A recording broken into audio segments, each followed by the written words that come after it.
The moment Effie Prescott realized Elijah Yates had never once come to her father for a loan, a favor, a land lease, or a handshake deal, she felt something loosen behind her ribs like a corset lace finally cut free. It was the autumn of 1878, and the town of Callen's Crossing, Texas, was the kind of place that grew around a single man's ambition, the way a river bends around a boulder because of it, shaped by it, and never quite able to escape it. That man was Harlan Prescott, Effie's father, and he owned more of Callen's Crossing than the soil itself could account for. He owned the mill, the livery stable, half the storefronts on the main drag, and the deed to the water rights that kept every farm within 12 miles alive through the dry months. He was not cruel in the obvious ways. He never raised his fist to a man without provocation. He smiled broadly and laughed loud at the church socials. But every man in town who had ever shaken Harlan Prescott's hand knew they had signed something invisible in that moment, an agreement that would surface at the worst possible time, in the worst possible form. Effie had grown up watching it. She had watched it from the porch of the biggest house in town, the white-painted two-story with the green shutters on the corner of Main and Sycamore, and she had filed every observation carefully away in the quiet ledger she kept in her mind. She was 24 years old, well past the age at which most women in Callen's Crossing had been married off, a fact her father mentioned with increasing frequency and decreasing subtlety. She had auburn hair that she wore pinned back beneath a wide-brimmed hat during the day, and loose at her shoulders in the evenings, when she sat on the porch reading whatever book the general store had received in its last shipment from Austin. She was sharp-eyed and quick-tongued, and she had turned down 3 proposals in 2 years, all 3 from men who had come to her with her father's blessing already in their pocket, which meant they had already made some arrangement with Harlan that had nothing to do with Effie herself, and everything to do with the water rights or the mill contract or the grain storage lease. She had told each of them no with perfect politeness, and then gone inside and sat very still for a long time, wondering if this was simply how her life was going to be. Then Elijah Yates rode into Callen's Crossing on a steel-gray horse on the 3rd Tuesday of October, and everything began to shift. He did not come in the way men who were looking to impress came in. He did not ride down the center of Main Street with his chest out and his hat tilted at an angle. He came in from the East Road with the morning dust blowing sideways and his coat collar turned up against the wind, a bedroll and 2 saddlebags and a toolbox strapped behind the saddle. He stopped at the livery, paid for a stall in coin without haggling, and walked himself over to the boarding house run by Mrs. Greta Aldrich to secure a room. He was 28 years old, tall and lean with wide shoulders and sun-dark skin and dark brown hair that curled slightly at his neck. He had the hands of someone who worked with them, constantly calloused and capable, and a face that held its expression close, not in the way of cold men, but in the way of men who had learned that not everything needed to be announced. He had come to Callen's Crossing because he had heard through the circuit of traveling craftsmen that the town needed a gunsmith. The previous one, old Mr. Beaumont, had passed away in August and taken his trade secrets with him, and the nearest replacement was 3 towns over in Marfa. Elijah Yates was a gunsmith of considerable skill, trained first by his uncle in Tennessee, and then refined by 7 years of working various frontier towns as the railroads pushed west, and the demand for his particular expertise never once slowed down. He opened his shop in the empty storefront that had been a tailor's before the tailor moved to San Antonio. He painted the sign himself, Yates Gunsmithing, Repairs, Modifications, Custom Work. He stocked his shelves, cleaned his work table, and set out a jar of hard candies by the door the way his uncle had always done, because his uncle had told him that people make faster decisions about trusting a man when they've accepted something from him first. Effie heard about him the way she heard about everything, from Pearl Aldrich, Greta's daughter, who brought gossip the way other people brought bread, fresh and warm and unavoidable. Pearl told her there was a new gunsmith, young and single, no family to speak of, came from Tennessee originally, paid his first month's rent in advance, and had been nothing but polite to everyone who had come into the shop so far. Effie had nodded and returned to her book. But then, 2 days later, she had occasion to pass the shop on her way to the general store, and she glanced through the open doorway and saw Elijah Yates bent over his work table with the focused stillness of a man who was entirely absorbed in what he was doing. He was holding a revolver action up to the light with the care of someone examining a living thing. There was something about that concentration, that complete self-containment, that made her slow her steps. He looked up because the shadow of her hat fell through the door. "Good morning," he said, without the particular note of eagerness that most men put into their greetings when they noticed her. Just a simple acknowledgement, even and unhurried. "Good morning," she said. "You are the new gunsmith." "I am. Elijah Yates. That is me." He set the revolver down with a precision that spoke of long habit. "And you would be Miss Prescott if I am reading the resemblance correctly." Effie paused. "You have met my father." "I have not," he said. "I have seen him from a distance. There is a portrait of him in the bank, and the family resemblance is clear." She found herself walking the rest of the way to the store with her brow slightly furrowed, and a strange small smile she didn't bother to suppress. He had been in town 4 days, and had not yet gone to her father. Most men sought Harlan Prescott out within the first 48 hours of arriving in Callen's crossing, because they understood that securing the patriarch's goodwill was the same as securing the town's goodwill. It was a social fact as fixed as the water table. Over the next week, she noticed that Elijah Yates still had not sought her father out. She noticed it the way you notice the absence of a sound you expected to hear. And she found herself curious in a way that went well beyond idle interest. She came into the shop on a Thursday afternoon under the perfectly reasonable pretext of wanting a small repair done on the mechanism of her father's old pocket revolver, which had developed a stiffness in the trigger that made it unreliable. She had been meaning to get it repaired for months. The timing was not deliberate, she told herself, and then quietly decided it did not matter whether it was or not. Elijah took the revolver from her with the same careful attention he had given the one she had seen him examining before. He turned it over in his hands, tested the action, held it to the light. "Sear spring is fatigued," he said, "and there's some fouling built up in the hammer channel. I can have it clean and reliable by tomorrow morning if you want to leave it." "I would appreciate that," she said. She did not leave immediately. She looked around the shop at the careful organization of it, the tools laid out in neat rows, the various mechanisms in different stages of repair on labeled shelves. "You have made this space orderly quickly." "I function better in order," he said, still examining the revolver. "Chaos makes me miss things." "What sort of things?" He looked up then, and she saw that his eyes were a dark hazel, more green than brown in the afternoon light coming through the window. "Details," he said, "the kind that matter." She came back for the revolver the next morning. It worked perfectly.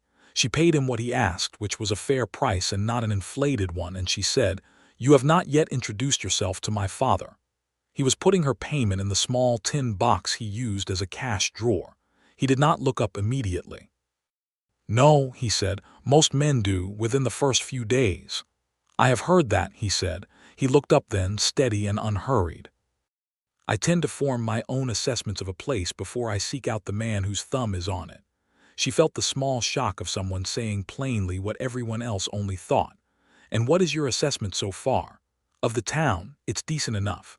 Good people mostly. Works hard mostly." He paused. "The water situation concerns me." "The water rights." "Yes. One man holding that kind of leverage over a whole community of farmers is an arrangement that tends to end badly. In my experience." She looked at him for a long moment. "That man is my father." "I know that," he said, without apology and without cruelty.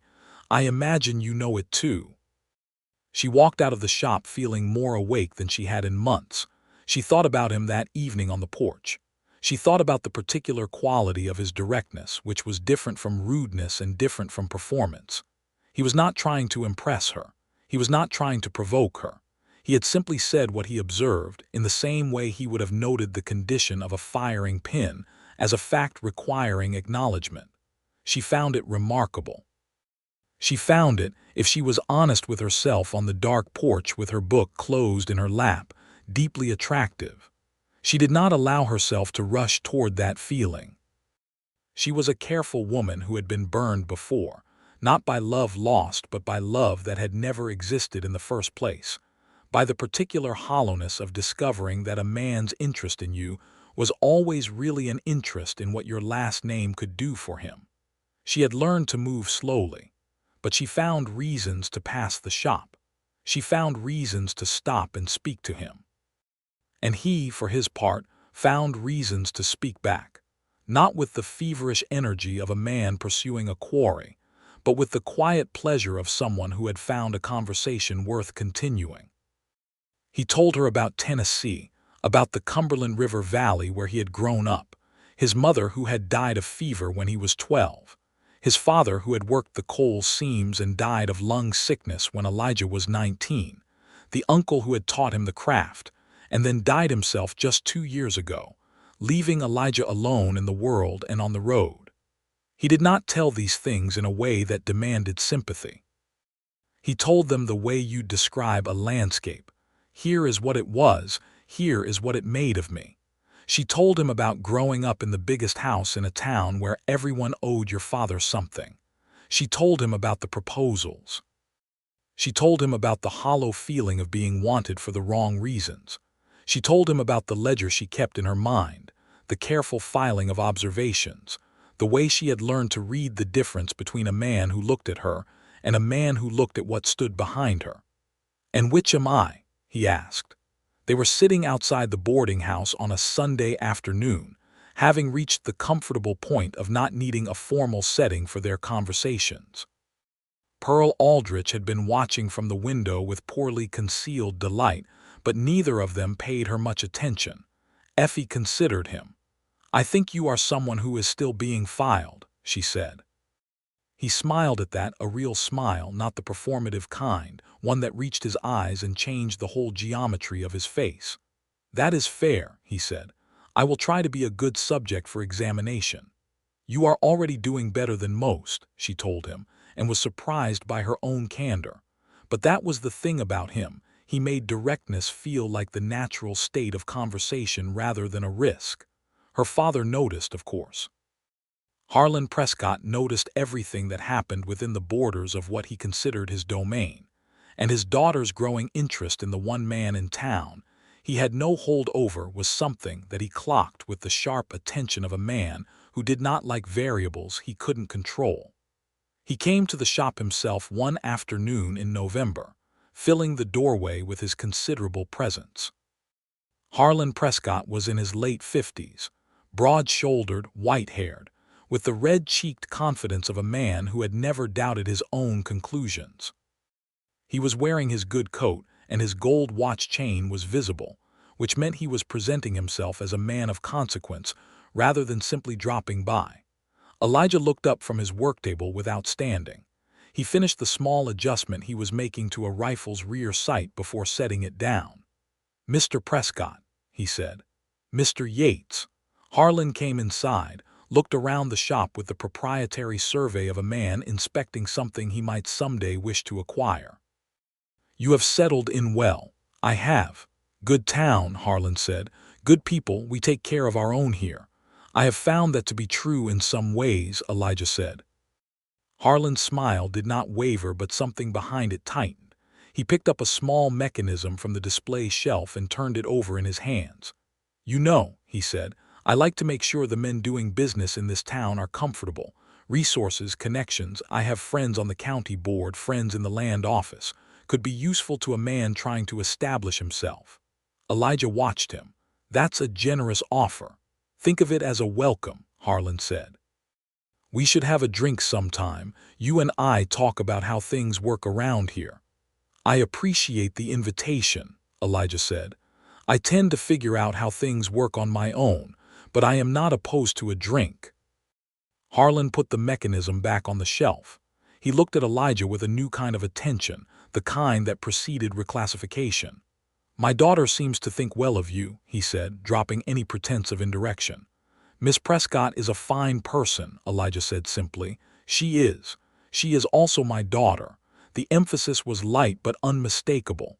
"I am aware of that," Elijah said, and nothing in his expression suggested he found that fact limiting. Harlan left the shop shortly after, and Elijah went back to the rifle sight with the same steady hands. But he found himself thinking, for the rest of the afternoon, about Effie Prescott, and the way her father had just tried to do exactly what she had described: reach out and place a hand on a thing before anyone else could touch it. He found himself thinking, not for the first time, that he would very much like to give Effie Prescott something that had nothing to do with Harlan Prescott at all. Thanksgiving came to Callen's crossing with cold winds pushing down from the panhandle and the smell of wood smoke thick in the air.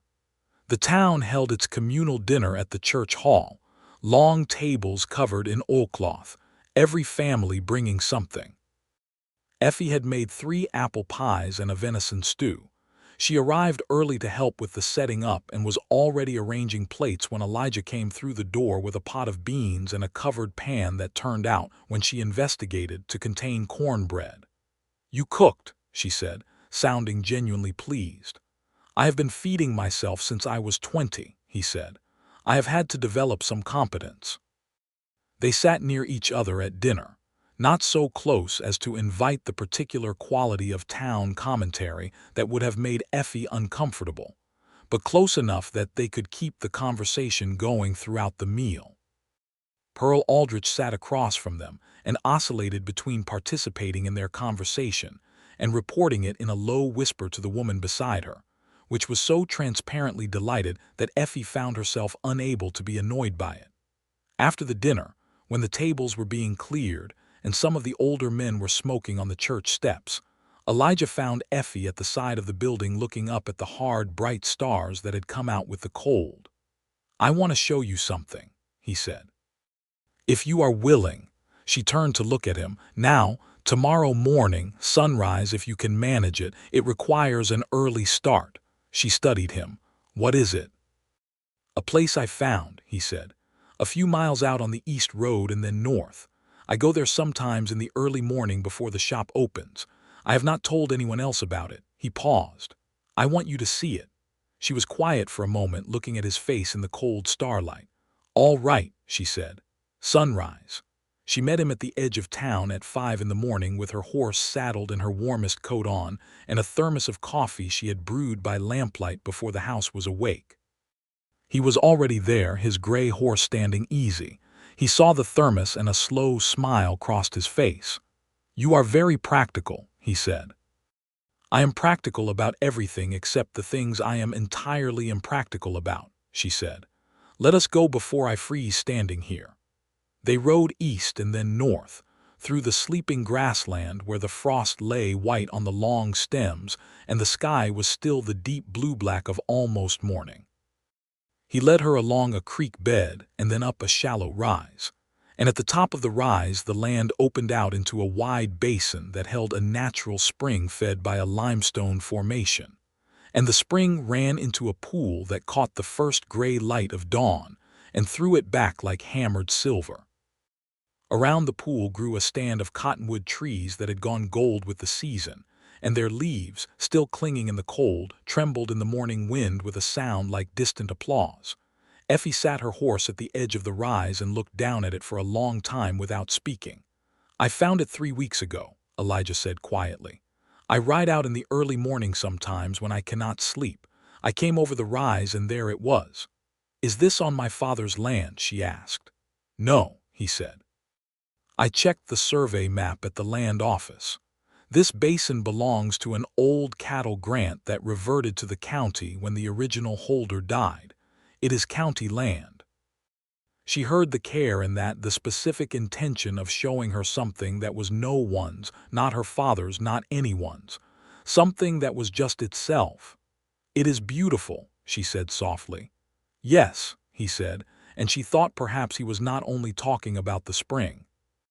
They rode down to the pool, and he poured coffee from her thermos into the 2 tin cups he had thought to bring, and they stood at the edge of the water watching the sky go from gray to pink to the spectacular burning orange of a November dawn over the flat Texas horizon.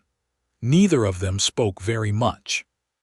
There was something between them that was larger than words in that moment, something that had been building since the first morning she had slowed her steps outside his shop, and it did not require announcement. When the sun was fully up and the gold had faded to the clear, hard blue of a winter morning, she turned to look at him. "You have never asked my father for anything," she said. "No," he said. "Not a loan, not a recommendation, not an introduction. No. In this town, that is extraordinary."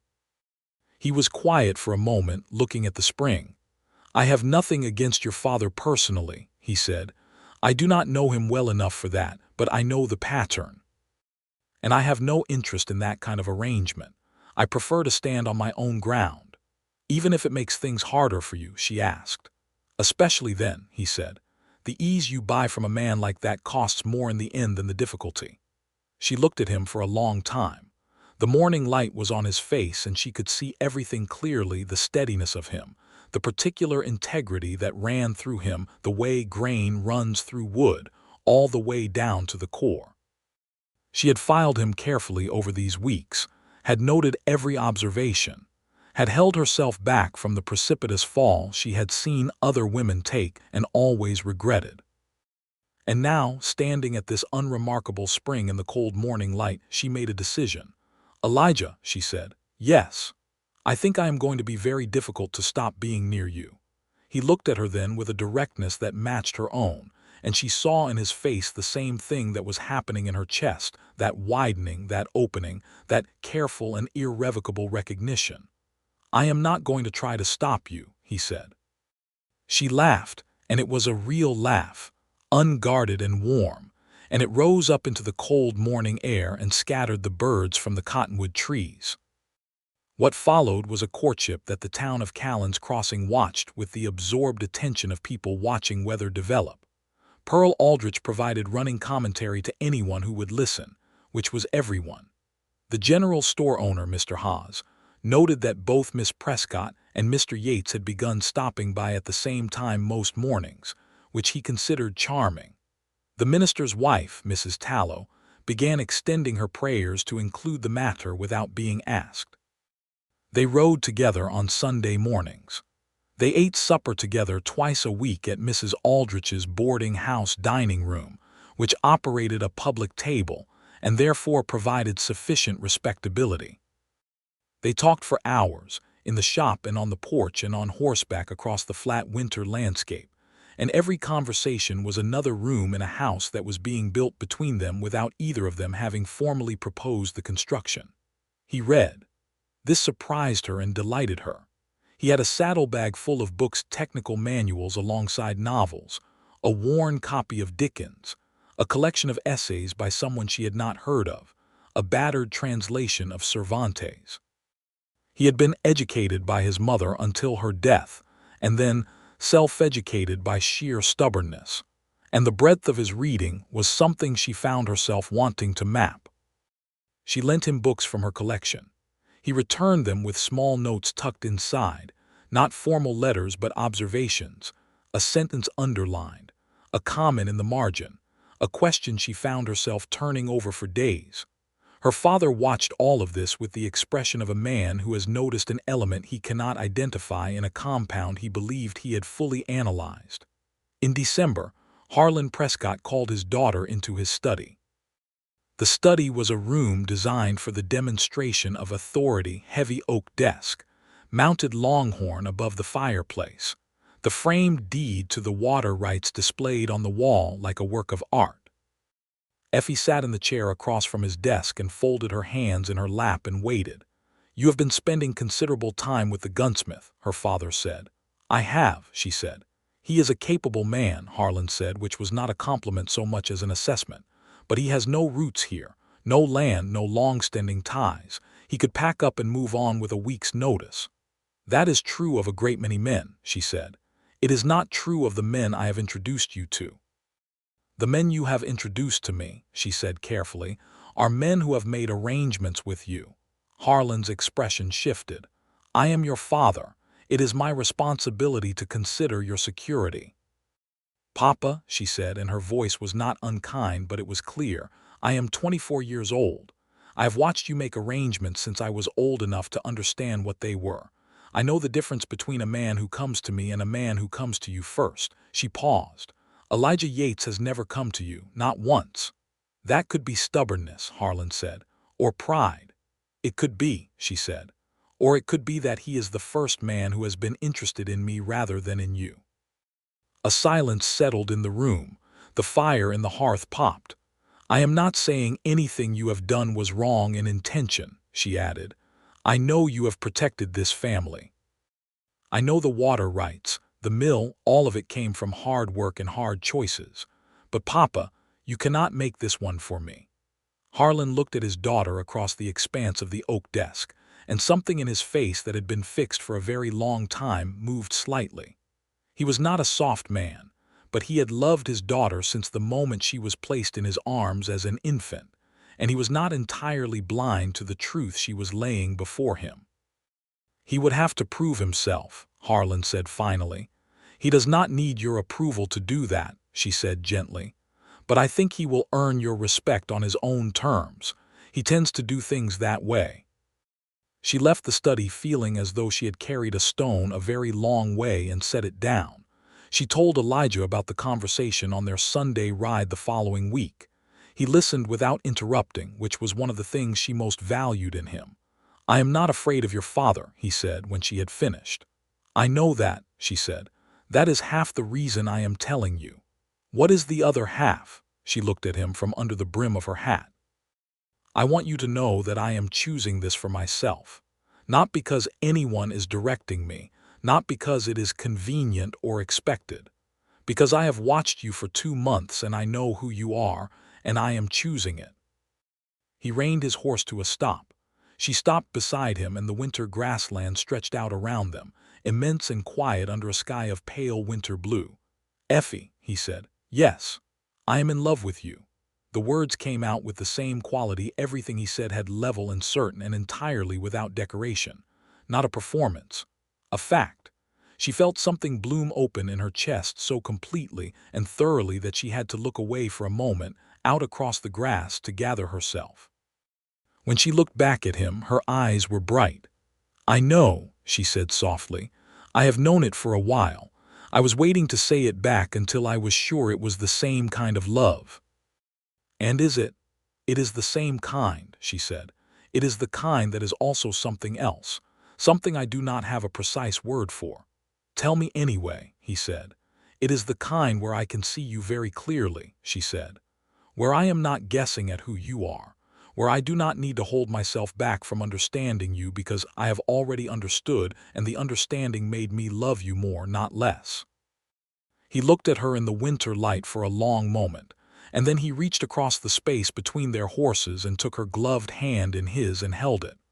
"That is," he said quietly, "exactly the kind I meant."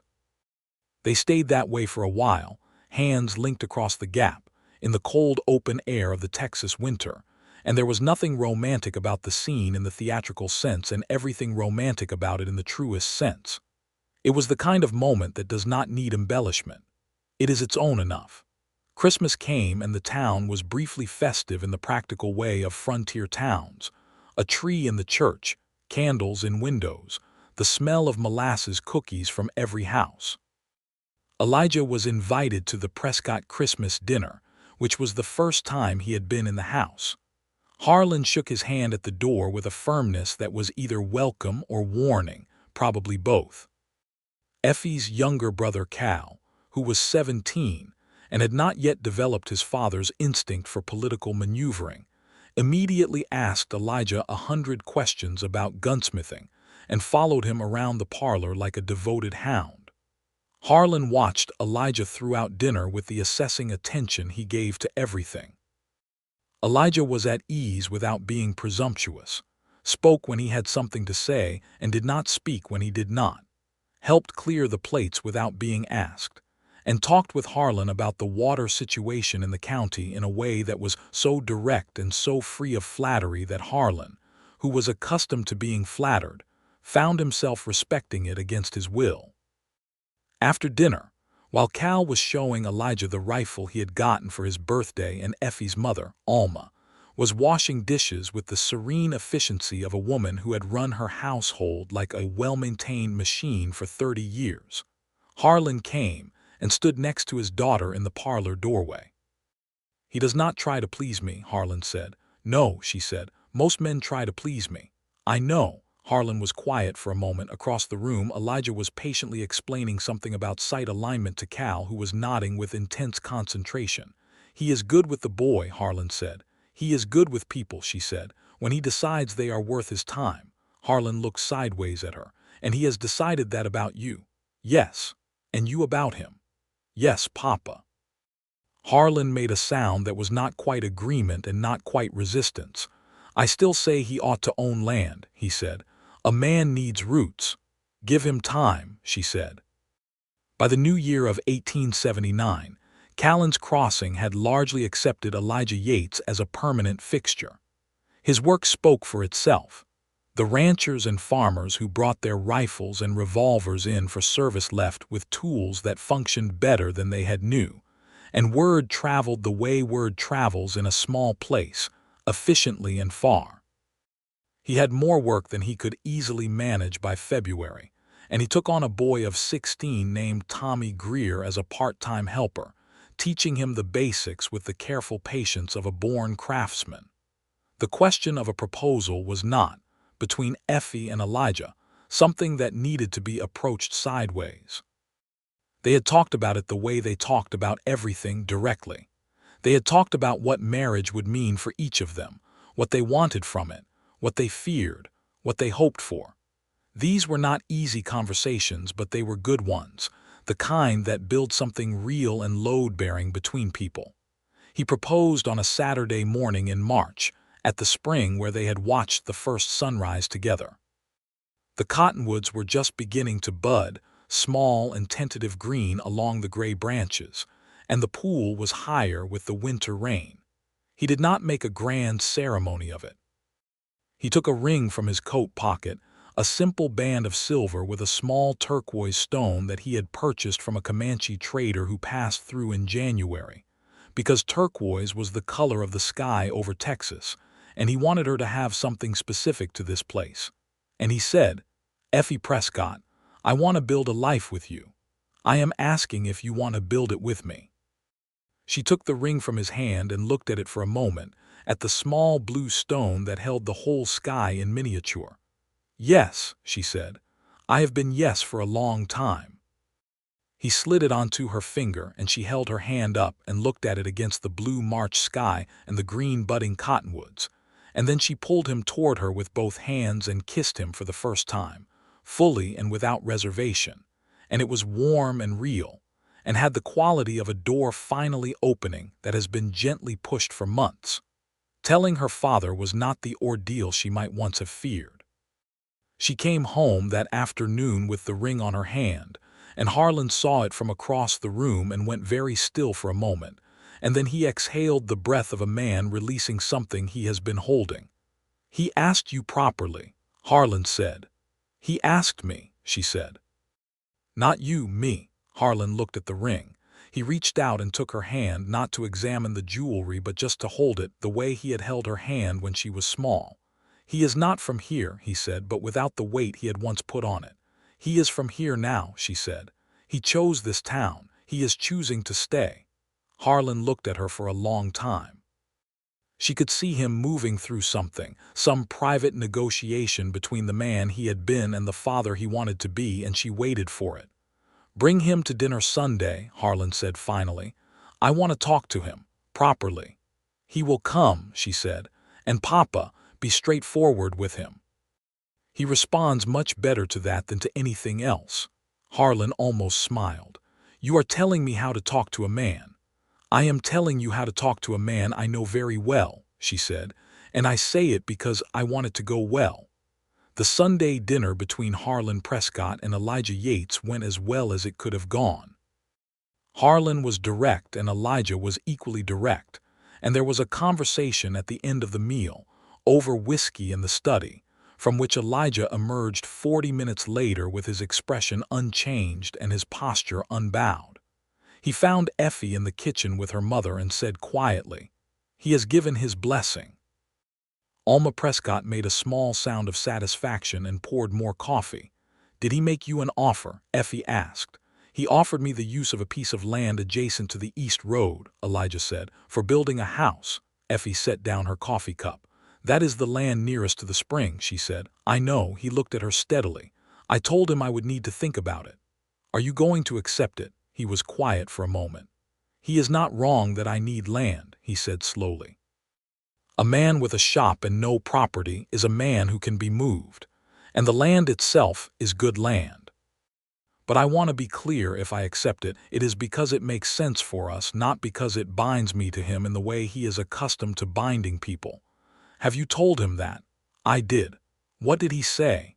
"He said he respected the distinction." Elijah paused. "I think he meant it, or he is moving toward meaning it."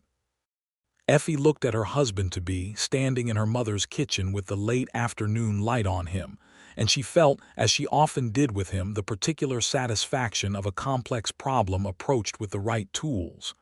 "Then accept it," she said. "On your terms, build something there." "Something for us," he said. "Something for us," she agreed. They were married in May of 1879. The wedding was held at the Callen's Crossing Church on a Saturday that gave them the particular gift of perfect weather, warm but not hot, blue-skied, with the spring wildflowers out along the roadsides in their impossible abundance of orange and yellow and violet. Nearly the entire town came, which was partly genuine affection, and partly the irresistible pull of watching what the community had been observing since October finally arrive at its natural conclusion. Effie wore her mother's wedding dress, altered at the waist and the hem, with a crown of wild verbena that Pearl Aldrich had made for her that morning with skilled and affectionate hands. Elijah wore his dark suit, which he had bought in Marfa specifically for the occasion, and he had his hair cut and was so thoroughly himself, so plainly and powerfully himself standing at the front of that church, that Effie felt her throat tighten as she walked the aisle. Cal Prescott, at 17, served as one of the witnesses, and he looked extremely proud of himself for this distinction. The minister said the words and they said theirs, and when he said, "You may kiss the bride," Elijah turned to Effie with the same expression she had first seen when she paused outside his shop in October, that quiet, complete attention, and he kissed her very gently and very deliberately, in front of God and all of Callen's Crossing, and there was a round of spontaneous applause from the congregation that made even Harlan Prescott's mouth curve up at the corners. The reception was held in the church hall with long tables, and every woman in town having contributed food, and the fiddler from 3 towns over having been brought in by Pearl Aldrich, who organized it with the energy of someone who had been waiting for this event for months. There was dancing on the cleared floor, and the oil lamps threw warm, moving circles of light, and Elijah danced with Effie in a way that confirmed what she had already suspected, that he was, underneath the quiet self-containment, a man who contained considerable warmth, and that this warmth was now entirely hers to know. Harlan danced one turn with his daughter near the end of the evening and said into her hair, "He is a good man." "I know, Papa," she said. "Do not tell him I said that for a while," Harlan said. "I have a reputation to maintain." She laughed against his shoulder, and he squeezed her hand once before releasing it. They spent their wedding night at Mrs. Aldrich's boarding house, which Greta had prepared for them with white sheets and a jar of wildflowers on the bedside table, and a note that said "Bless you both" in her large, enthusiastic handwriting. In the morning they ate breakfast at the big table with the other boarders, who treated the occasion with the careful normalcy of people who were quietly charmed by everything, but had agreed not to embarrass anyone. The house went up through the summer. Elijah had the design in his head, and he worked with 3 local men he hired by the week, buying lumber from the mill and stone from a quarry 12 miles east, learning as he went in the way of someone who does not require perfection to begin, but will not stop until the thing is right. Effie came out to the site after her father's accounts work, which she had done since she was 18, and which she intended to continue doing. She was better with numbers than anyone in the family, and she knew it. And she had opinions about the house that she delivered without hesitation, and which Elijah received without defensiveness, incorporating the good ones and explaining clearly when he disagreed with the others. It was, she thought, watching him hold up a window frame to show her the view from the south wall, exactly the kind of partnership she had wanted. Not someone who deferred to her, and not someone who ignored her. Someone who treated her as a person whose thoughts counted. By September, the house was standing modest but well-built.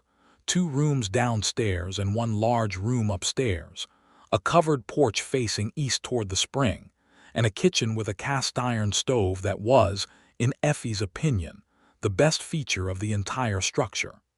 She said this to Elijah, who said that he was glad the stove could compete with the view, and she said the view was also very good, and he said he was glad they agreed on the important things. They moved in on the 1st of October, almost exactly 1 year from the day he had ridden into Callen's crossing on his gray horse. They carried their combined possessions into the house together, and Effie stood in the middle of the front room looking at the south window and the east window and the beginnings of everything that this house would hold, and she felt something settle in her like the last piece of a careful mechanism clicking into place. "I have 1 year's worth of observations," she said to Elijah, who was setting his books on the shelf he had built into the wall beside the fireplace. "And your conclusion," he said. She looked at him across the room, in the afternoon light coming through the east window in their house on their land, in the life they had built together out of nothing but honesty and attention and the decision to keep showing up. "The evidence strongly supports the initial hypothesis," she said. He looked over at her with that smile, the one that changed his whole face. "Which was what exactly?" "That you were worth the observation." He crossed the room and pulled her close, and she went willingly, and they stood together in the front room of their house with the Texas afternoon outside, and the smell of fresh lumber, and cast iron and possibility all around them. "I believe," he said into her hair, "that you were worth every mile of road that brought me to this particular town." "Even my father," she said. "Even your father," he said, "because you are partly the result of measuring yourself against him and deciding to be something different, and I like what you decided." Winter came again, the second winter of their knowing each other, and the house was warm and full. Effie continued her father's accounts work 3 mornings a week in town, and spent the rest of her time in their house, or helping manage the increasingly busy correspondence of the gunsmith shop, which Elijah had discovered he was considerably better at repairing firearms than at managing paperwork. She organized his business accounts with the same capability she applied to her father's, and the shop's finances improved noticeably within 2 months of her taking it over. He worked long days and came home in the evenings to a supper she had made, or, sometimes, to find her still at the accounts table with her ledger and her pen, and the particular expression of deep concentration that he had come to love, and he would put a cup of tea at her elbow without interrupting her and go see to the horses. These were ordinary evenings, and they were, in the accumulated weight of them, the happiest period of either of their lives. In February of 1880, Effie told Elijah that she was expecting. She told him at the breakfast table on a Tuesday morning, directly and without preamble, because that was how they told each other everything. He went very still for a moment, the way he went still when something required full attention. Then he got up from his chair and came around to her side of the table and knelt beside her and took both her hands in his, and she saw in his face something she had not seen before, a kind of stunned and enormous joy that was beyond anything else. "Effie," he said, and his voice had changed register entirely. "I know," she said softly. "I have been sitting with it for a week. I wanted to be certain before I said it." "Are you well?" he said. "Are you?" "I am well," she said. "I am more than well." He held her hands and she looked at him looking at her, and she felt the full and extraordinary weight of what was happening, that they had made this, that the life they had built was making more life, that the future was no longer abstract but had taken on a particular and permanent shape. She told her mother, who cried with a soft and thorough happiness. She told Pearl, who made a sound that alarmed the neighbors. Harlan received the news with a dignity that barely concealed his delight, and went to his study immediately after to sit with it privately, which was how he processed things he felt too deeply to display. The pregnancy was not difficult. Effie was strong and the spring was mild, and by the time the heat of the Texas summer arrived, she was large and comfortable and had strong opinions about the necessity of spending a portion of every afternoon on the shaded porch with a book and a cold glass of water, which Elijah supported entirely. He had modified his schedule to come home at midday for an hour, which the town had noticed and found touching, and he had built a second chair for the porch specifically sized to accommodate her current needs. In September of 1880, their son was born. The birth was attended by the doctor from 2 towns over and by Effie Prescott, who had delivered enough babies in the community to be thoroughly unflappable, and by Greta Aldrich, who had insisted and whom no one had been able to dissuade. Elijah was outside on the porch, which was where men were expected to be, and he sat in his chair with his hands on his knees and his eyes focused on the east horizon and the spring, and Tommy Greer, who had come to care for the horses, sat with him in the other chair and did not say anything because he was wise enough to know there was nothing useful to say. The sound that came from inside the house was new and small and unmistakable. Elijah was on his feet before it fully registered. Alma appeared at the door with her sleeves still rolled up and her face clear and satisfied. "You have a son," she said, "healthy and loud, which is exactly what you want." He went inside and found Effie propped against the pillows with the small and red-faced and perfectly new person in her arms, looking down at him with an expression that Elijah had never seen on her face before, and would never be able to describe adequately, something between wonder and certainty, and a love so complete it seemed impossible the human body could contain it. He sat on the edge of the bed and she placed the baby in his arms without being asked, and he held his son for the first time and felt the full, irreversible weight of him, actual weight and the other kind, and it was the largest thing he had ever felt, larger than anything. "Jacob," she said. She had told him the name she wanted 2 months before, and he had agreed immediately, without negotiation. "Jacob Harlan Yates." He looked at her quickly when she said the middle name. "It will matter to him," she said quietly, "and Papa," she paused, "he has been trying." "Jacob Harlan Yates," Elijah said. He looked down at the baby, who had calmed in his arms and was looking up at him with the unfocused, ancient gaze of the very new. "That is a good name." They brought Jacob home from the house in Callen's Crossing, where the birth had taken place at Alma's insistence, being closer to the doctor, after 2 days. Elijah carried him into the east-facing house where the spring was visible from the porch, and Tommy Greer had placed a bunch of wildflowers by the front door, and the house felt, that first evening, as though it had expanded to hold something more than it had before. Harlan Prescott arrived the following morning, which was unprecedented. He was not a man who made house calls, with a gift of a rocking chair that was beautifully made, walnut with a curved back, obviously ordered from a cabinet maker somewhere. He stood in the front room holding Jacob with an expression that stripped away 30 years of authority and deal-making and left something much more basic underneath. "He has your eyes," Harlan said to Effie. "I think he has both our eyes," she said. "They are still working it out." Harlan looked at Elijah over the baby's head. There was a moment between them, one of the wordless ones that men conduct in the register beneath conversation. Then Harlan nodded once, with the particular weight of a man acknowledging something real. Elijah nodded back. It was not friendship yet, and it was not full resolution. But it was something that could become both, given time, and both men knew it.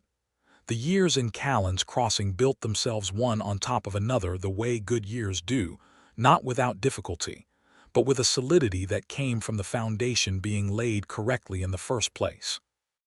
Elijah's shop grew, and by 1882 he had expanded into the adjacent storefront, taking on a full-time apprentice and beginning to do contract work for the county sheriff's office that had nothing to do with Harlan Prescott's connections and everything to do with Elijah's reputation, which was by now extensive and entirely his own. There was a difficult period in the spring of 1881 when a drought drove the water issue to a crisis point. Several farmers who depended on the water rights Harlan controlled came to the end of their resources and faced losing their land. Effie, who had watched this dynamic her whole life, sat at her kitchen table one evening with Elijah and laid out the situation plainly. Her father was not being deliberately cruel, but the structure of his control over the water was having effects that had compounded over years into something that was genuinely unjust. What would it take to change it?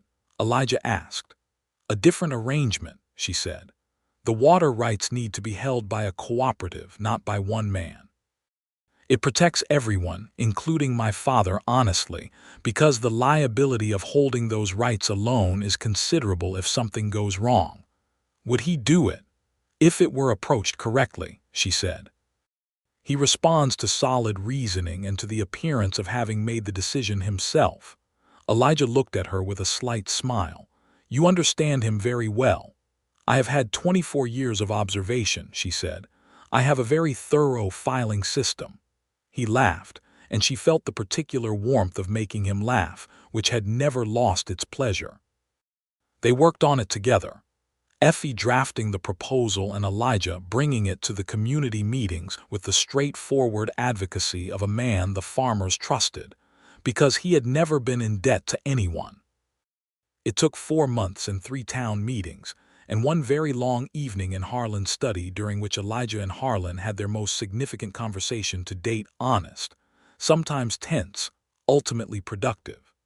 In August of 1881, Harlan Prescott transferred the water rights to a newly formed cooperative board consisting of 7 elected farmers and chaired, at Elijah's nomination, by old Mr. Haas from the general store, who was trusted by everyone.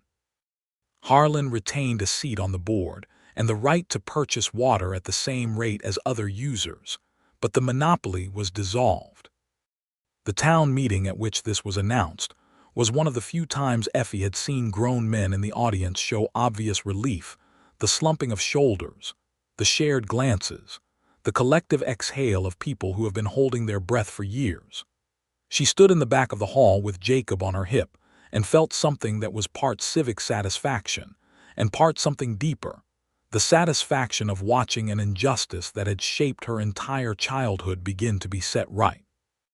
Harlan found her afterward on the steps of the hall. He looked, she thought, older and lighter simultaneously, the particular appearance of a man who has put down something heavy and is only now beginning to register how heavy it was. Your husband is persuasive, he said. He is honest, she said, which serves the same function. Harlan was quiet. I was not wrong in intent, he said. I want you to know that. I know, Papa, she said, but intent is not the whole of a thing. No, he said, it is not. He patted her hand.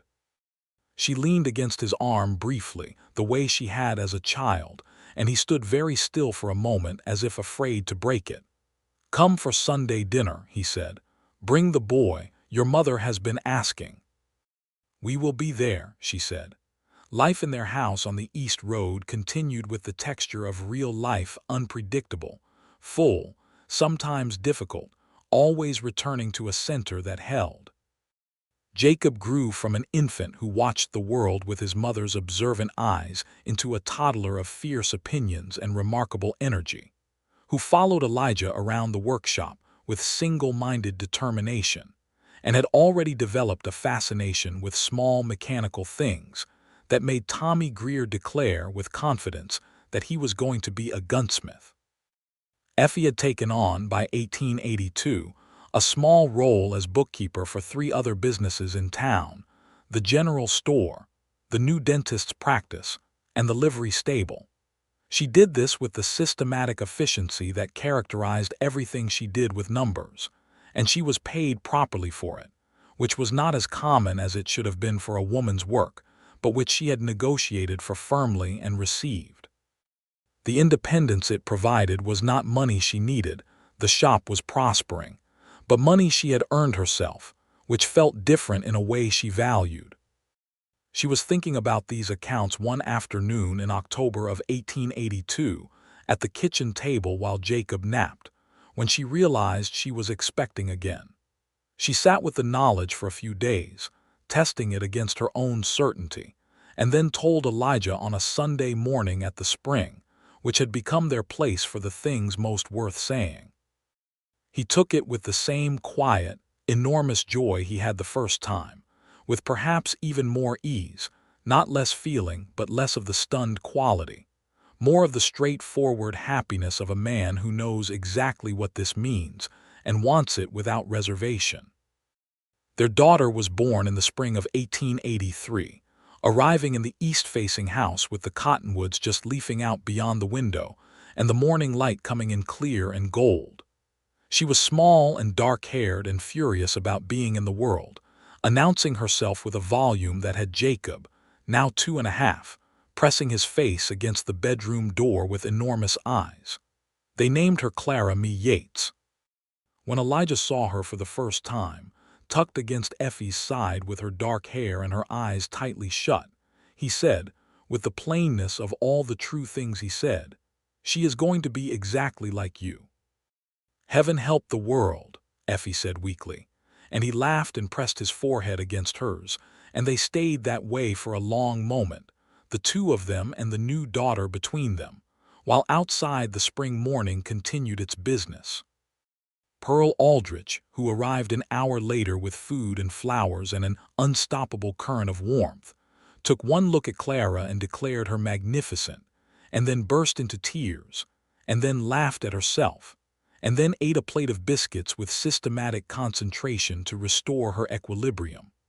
Harlan Prescott held Clara the following Sunday and was, by the evidence of his expression, entirely undone. Alma stood beside him with Jacob on her lap and a look of complete satisfaction, and Elijah stood in the doorway of the Prescott parlor watching his family occupy this space that had once seemed so full of the complicated weight of Harlan's influence, and found that it now held something much better. The weight was still there, but it had changed character.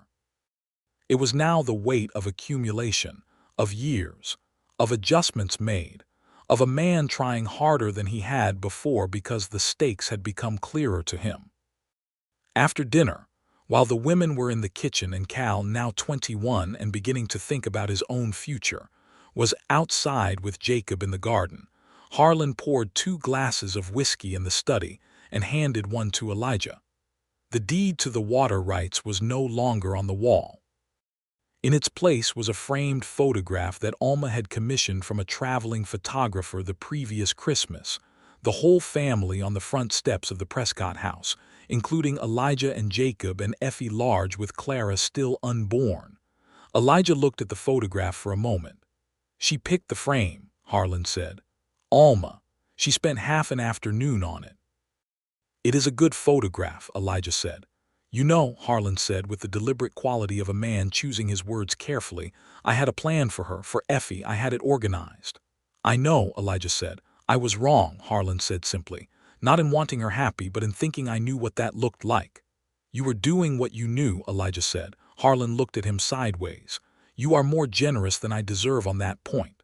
"She asked me to be generous," Elijah said. "She said it would matter." Harlan was quiet for a moment, then he said, "She was right. She usually is," Elijah said.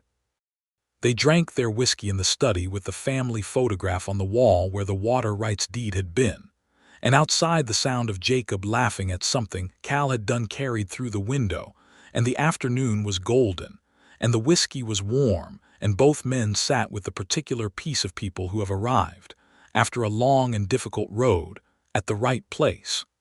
By 1884, Callen's crossing had grown. A new railroad spur was planned to pass 12 miles north of town, which brought surveyors and speculators, and a kind of nervous energy to the community. Some men grew rich on land speculation in this period and some were ruined, and Elijah, characteristically, did neither. He simply watched the railroad approach and considered how it would change the demand for his trade and made adjustments accordingly, buying additional stock and opening a correspondence with a supplier in San Antonio to ensure he could meet the increased business. Effie managed the business correspondence with the same organized precision she applied to the accounts, and between the two of them, they had built something that was genuinely theirs, solid and self-sufficient, and not dependent on anyone else's goodwill. This was not something she took for granted. She knew what it had taken to build it, and she knew what its alternative looked like, and she was grateful with an active, daily gratitude rather than a passive one. Jacob, at 4, was showing signs of becoming exactly the person his parents suspected he would be: intensely curious, startlingly direct, with his father's steadiness and his mother's sharp observational capacity. He spent his afternoons alternately at his father's workshop and at his grandmother Alma's kitchen, developing parallel competencies in mechanical tinkering and biscuit making that delighted everyone. Clara, at 1, was demonstrating the furious, determined energy of someone who intended to walk and talk well before she was ready and refused to accept that assessment. The spring of 1885 brought both a mild drought and a traveling circuit preacher who stirred up the town's long-held tensions about the Comanche and Kiowa peoples, who had been moved onto reservations in Indian Territory following the Red River War years before, but whose presence in the collective consciousness of the region remained charged. The preacher's sermons at the church contained language about the land being rightfully taken and Providence having ordered the situation, which language Effie found deeply troubling and said so, first to Elijah, and then, with rather more public consequence, at a town meeting where the preacher had been invited to speak about the community's future. She stood up in the middle of the meeting hall and said, clearly enough to be heard in every corner, that she did not think Providence had anything to do with displacement and loss of life, and that the families who had lived on this land for generations deserved to be spoken of with more honesty than the preacher was providing, and that the prosperity of Callen's crossing was built on something that required acknowledgement, not erasure. The meeting went quiet in a way that was partly discomfort and partly something else, the particular quiet of people recognizing a truth they had been avoiding. The preacher left after 2 more days. Several women came to Effie afterward to say they agreed with her. Several men did not speak to her for 3 weeks, which she found she could manage without distress. Elijah, at home that evening after the meeting, had listened to her account of it with full attention. When she finished, he said, "Are you all right?" "I am not comfortable," she said, "but I am fine." "That is usually the feeling that means you did the right thing," he said. She looked at him across the supper table. "You do not worry about what people will think of us." "I worry about what we will think of ourselves," he said. "That tends to be the more accurate measure." She reached across and covered his hand with hers. He turned his hand over and held hers. In the summer of 1885, they discovered that Effie was expecting a 3rd child. This time she told him in the kitchen while she was still washing the supper dishes without ceremony, because at this point in their life together most of the sacred things had migrated into the ordinary and lost nothing in the process. He came and dried the dishes beside her and said, "How do you feel?" "Happy," she said. "A little tired, mostly happy." "Good," he said. He kissed her temple, standing at the sink with a dish towel in his hand, and she leaned sideways into him briefly, and they continued washing and drying in the quiet kitchen, while the Texas evening settled over the land outside. Their 2nd son, Thomas William Yates, was born in March of 1886, arriving into a household that received him with the practiced joy of people who know what a baby means and have decided thoroughly that more of it is welcome. Jacob, at 5, was supremely interested in the baby in a way that suggested either genuine affection or scientific curiosity, possibly both. Clara, at 2.5, greeted her new brother with the expression of someone revising a position and finding the revision acceptable. Alma and Harlan arrived within the hour, Harlan carrying a gift of a beautifully carved wooden horse that Cal had made. Cal had discovered a talent for woodworking in the past year and was devoting himself to it with the same thoroughness he had once devoted to following Elijah around the gunsmith shop. The carved horse was small and precise, and clearly made with considerable care. Harlan stood in the bedroom doorway and looked at Effie in the bed with the new baby, and then at Elijah beside her, and then at Jacob and Clara hovering at the foot of the bed, and his face had the expression she had first seen on it when Harlan had held Jacob as a newborn, that stripped-down, basic, enormous thing that all his accumulation and influence had never been able to produce and could not have been purchased or arranged. "3," he said. "3," Effie confirmed. Harlan looked at Elijah with an expression that was, finally and without ambiguity, that of a man who is grateful, not for an arrangement, not for a favor. Just grateful, in the way that people are grateful for things they recognize they did not produce and could not have engineered and can only receive. Elijah received it with a simple nod and nothing elaborate, which was exactly right. Effie watched this exchange and filed it, carefully and with considerable satisfaction, in the ledger she kept. By 1887, Callen's crossing had changed enough to be almost unrecognizable from the town Elijah had ridden into 9 years before.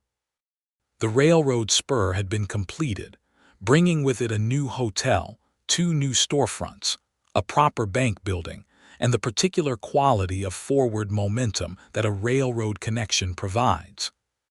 The community had tripled in size and would likely double again in the next decade. The water cooperative was functioning smoothly and had become a model that 2 neighboring communities had attempted to replicate. Harlan Prescott, at 67, had begun the process of stepping back from active management of his various holdings, turning the mill over to a manager and the remaining properties over to a properly constituted company, and spending most of his mornings in his garden, which had become, in his later years, his genuine passion. He was, by the assessment of nearly everyone who knew him, a different man than he had been at 55, not entirely different, still imposing and occasionally stubborn, but softened by age and by grandchildren, and by the particular process that Effie had set in motion when she had chosen a man who could not be arranged or managed or placed in debt. He could not have told you, if asked, that he was grateful for this. But on Sunday afternoons, when the Prescott house was full of his grandchildren and their noise and their demands, and the smell of Alma's cooking and the sound of Elijah, and Cal talking in the garden about something to do with the new railroad, he sat in his study, the portrait gone now, replaced by a painted landscape Cal had done of the west pasture, and he felt something so different from the calculating satisfaction of his earlier life that it might as well have been a different emotion entirely. It was simply and completely enough. It was more than enough. Effie turned 33 in the spring of 1887, and Elijah came home from the shop on the evening of her birthday with 3 things: a book she had mentioned wanting months ago and thought he had not noticed, a bunch of the spring wildflowers from the edge of the creek, and the specific expression he wore when he had something to say. Jacob and Clara and Thomas were asleep. The house was quiet with the particular quality that houses with children acquire after the children are in bed, not empty but restful, full of the comfortable gravity of small lives recently stilled. They sat on the east porch in the dark, the spring reflecting the stars, the cottonwoods a black and silver mass against the night sky. 9 years since I rode in, he said. Almost exactly, she said. Do you ever think about what it would have been like if I had gone to your father first, he said. If I had done it the usual way. She considered this.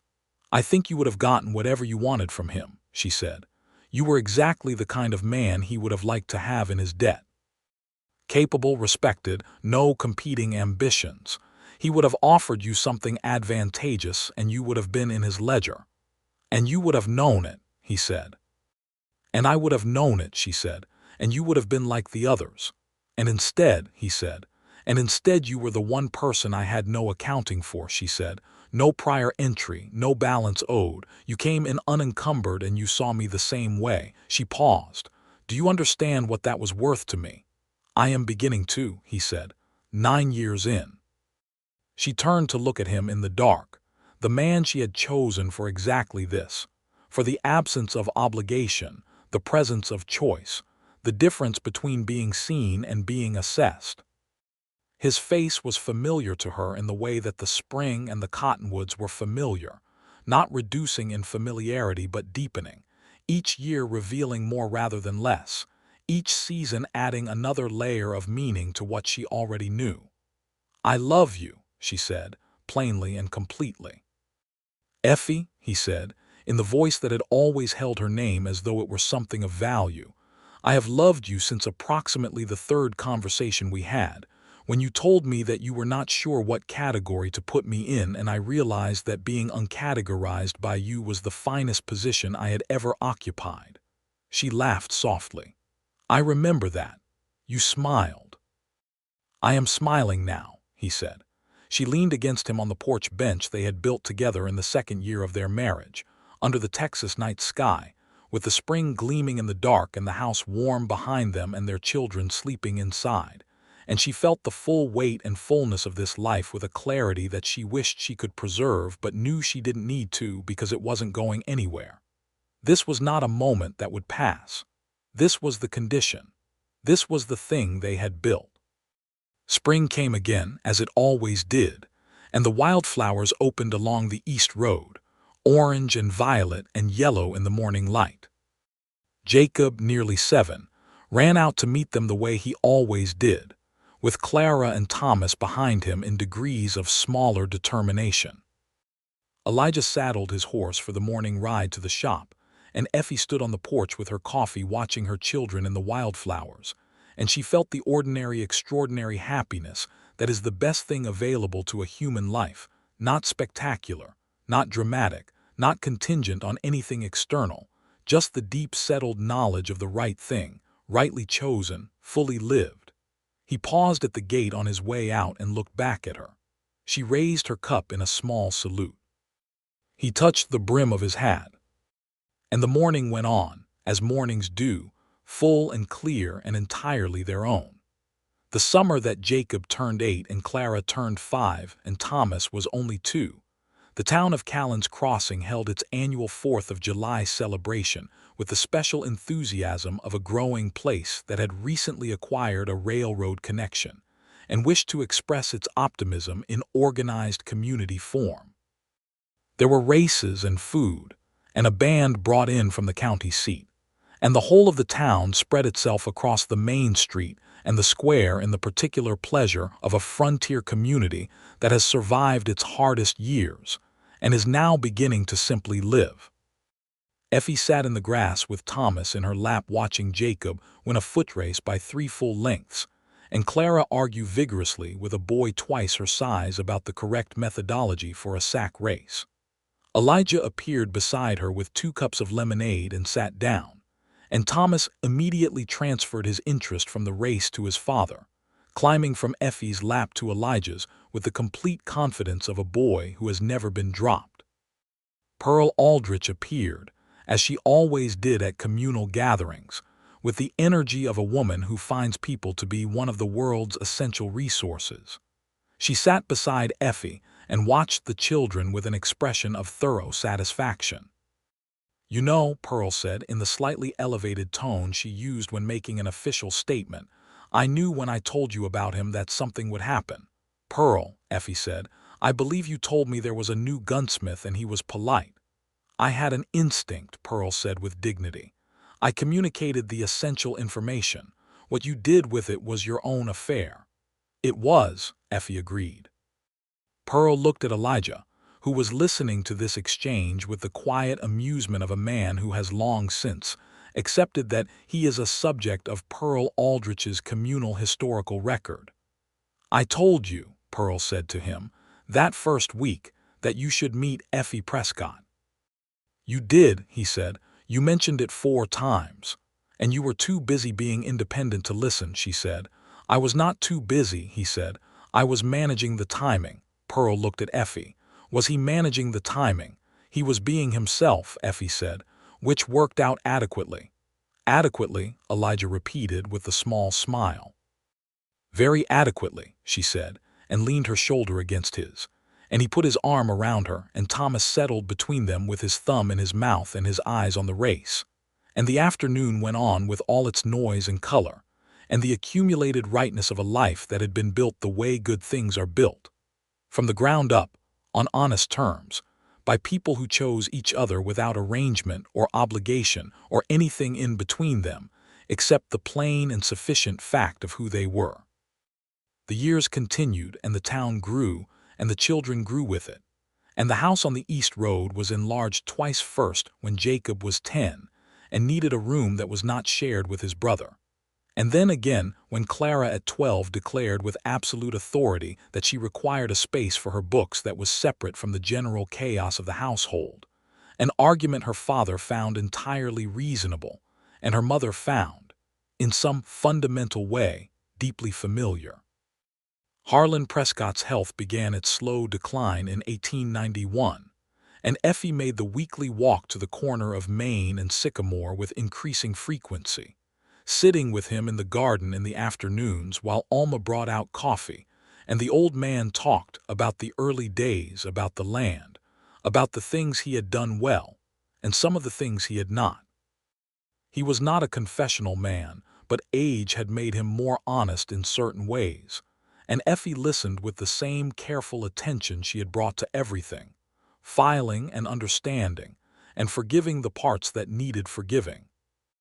Elijah came often with her, and in the last year of Harlan's life there were Sunday afternoons in the Prescott garden that held a quality of peace so complete it was almost architectural, as though all the sharp edges and difficult negotiations of the years had been smoothed by time into something that could simply be inhabited.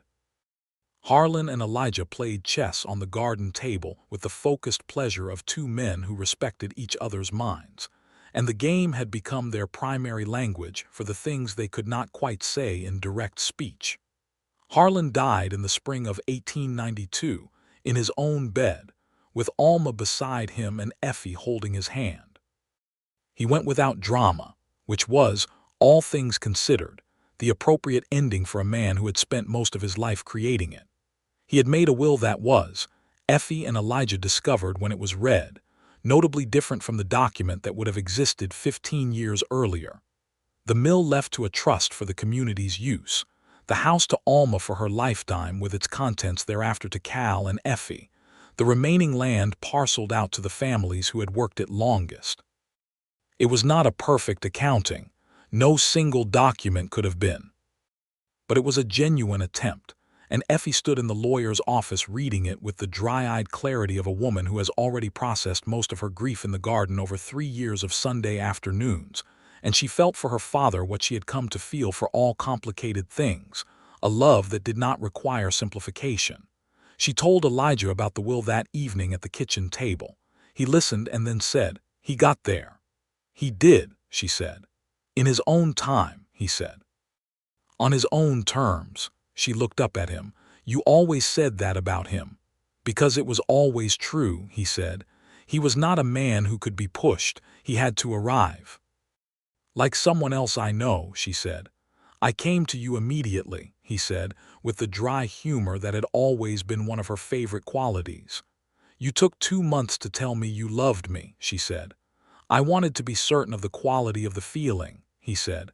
"I am a careful craftsman."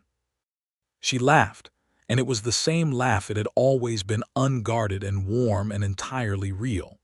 And he watched her laugh from across the kitchen table in 1892, 13 years after their wedding, with 3 children growing tall and the shop prospering and the house full and the spring visible from the east porch. And he felt what he had felt since approximately the 3rd conversation in the gunsmith shop that first October. Only deeper now and wider and more thoroughly his own, that specific and irreplaceable thing that had no technical name but was, in every important way, everything. Alma stayed in the house on the corner of Main and Sycamore for 4 more years, surrounded by her garden and her grandchildren and Pearl Aldrich, and the social life of a woman who had been embedded in a community for decades. And when she went to live with Cal and his wife in 1896, the house was sold to a young family just arrived from Louisiana, which was entirely appropriate. By then Jacob was 16 and beginning to talk about whether he might learn engineering, having outgrown the gunsmithing phase and replaced it with an interest in machines of increasing scale. Clara was 13 and was the finest student in the Callen's crossing school, a fact that caused her teacher to write a letter strongly suggesting she be sent to the Girls' Academy in Austin, which Effie read with a complicated mixture of pride and preemptive loss. Thomas at 10 was a steady, cheerful, thoroughly practical boy who had somehow absorbed the best of both his parents without the complicated edges, and who spent most of his time helping Tommy Greer, now running his own repairs business, with mechanical work. The life they had built held. It held through the small difficulties and the large ones, through the years that were easy and the years that required everything they had, through the changes that came with a growing town and a changing territory. Texas's wilderness was being settled and organized at a pace that nothing could stop, and the world that Elijah had ridden into in 1878 was becoming something different, something that would be unrecognizable within another generation. But the spring was still there, fed by the same limestone formation, reflecting the same sky. The cottonwoods were older and larger. The house had expanded, but its east-facing porch remained, and on that porch in the evenings, when the light was long and gold across the grass, and the children were in various degrees of occupied with their own lives, and the spring caught the last of the sunset, Effie and Elijah continued to sit with their coffee or their books, or simply with each other, in the easy silence of two people who have spent enough years in genuine company to find silence as articulate as speech. On the evening of their 20th wedding anniversary, in May of 1899, he took her hand on the porch the way he had taken it on horseback in the winter of 1878, across the gap between their chairs, and held it. The turquoise ring was still on her finger, worn smooth now at the edges, the blue stone a little darker than it had been. She turned her hand in his, and he turned his to meet it, and they held on in the evening light. 20 years, she said. 20 years, he agreed.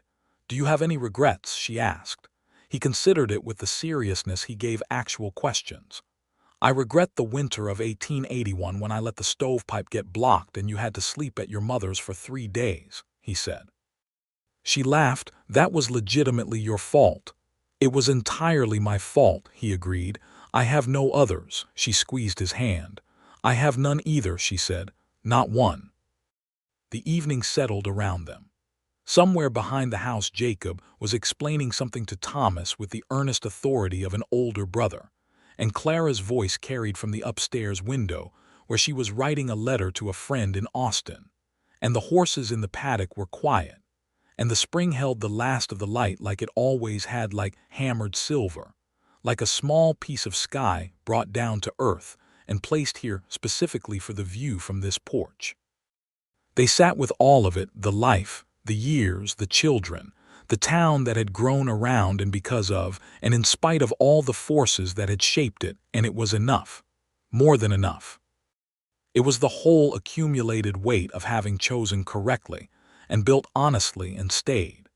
He raised her hand and pressed his mouth to her knuckles, the way he had done since the first year they were married, in the particular gesture that had never been a performance and was never a habit, but was always exactly what it appeared to be, a man expressing something too complete for words using the simplest possible means. She looked at him in the last light, her husband, her choice, the one man who had come into her life unburdened by obligation and had given her something that could not be arranged or inherited or purchased, the extraordinary, ordinary thing of being fully seen and fully chosen and fully loved, day by day, year after year, in a house facing east toward a spring that had been there before them and would be there long after. I found everything, she said quietly. He looked at her. What was that? I said I found everything, she repeated, when I found you. He held her gaze in the long evening light, and his expression was the one she had loved since October of 1878, steady and clear and entirely without pretense. And he said, in the voice that had always held her name like something valuable, Effie. So did I. The stars came out over the Texas sky, hard and brilliant as they had always been, over the spring and the cottonwoods and the house and the porch. And the night came on warm and dark and full. And inside the house the children moved and the lamp burned, and outside the horses shifted in the paddock, and the creek ran in its bed. And the whole living, breathing weight of a life well made lay around them like a country that was entirely their own.